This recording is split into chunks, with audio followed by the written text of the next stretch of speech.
My childhood was absolutely fantastic.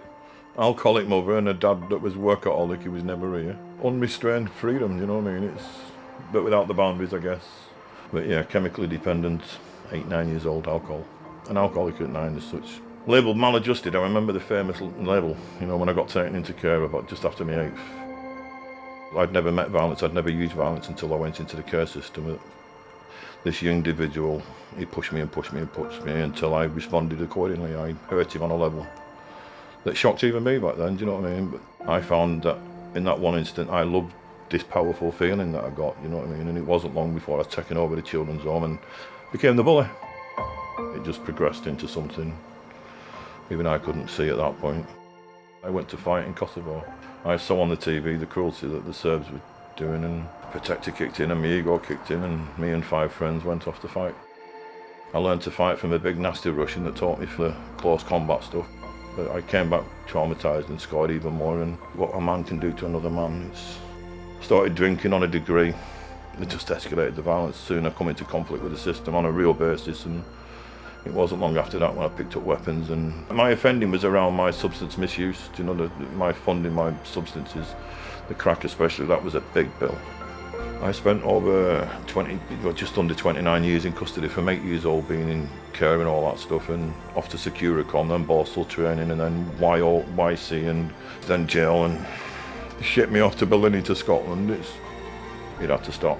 That pain had to stop, for me and for everybody else. And so I went out to cause a copper to shoot me. I was going to hurt a lot of people until I was stopped. But any other copper on any other day, they'd put 2 in me, not without any questions asked, and gone home and slept. He shot me in the leg.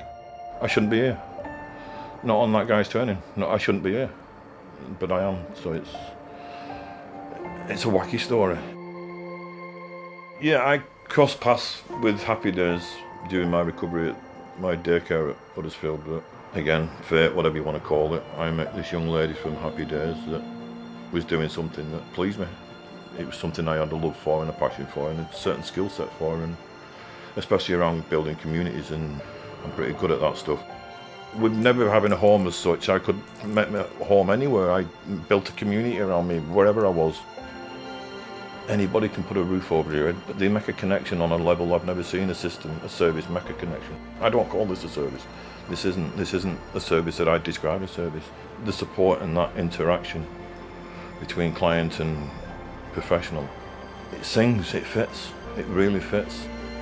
Dave said something on a meeting the other week. He called it a community for life. What a concept. I've never heard words like that, especially out of another guy, I think. Probably the most precious words I'd ever heard a man say. You know, a community for life. It's people longing to talk like that, and they carry through on the fruition. Yeah, I can get involved in this and stay involved in it. I believe that I went through the journey I went through to get the understanding of life, so I can be the man I am today. I get to be Soft Stewie, you know. I love that title. They call me Stewie, and there's no ego in it. I love it, you know what I mean? There's no ego in it, and I love it. The more people call me Soft Stewie, the more I can be soft. I think it's beautiful, it makes me weep almost, you know. I think it's remarkable that people see that now. I get to be me now. Today I can say it was worth it. I couldn't at the time, all that pain and the suffering, but I get what life was giving me. A skill set and an emotional package, if you will, that's going to equip me to do what I'm doing today.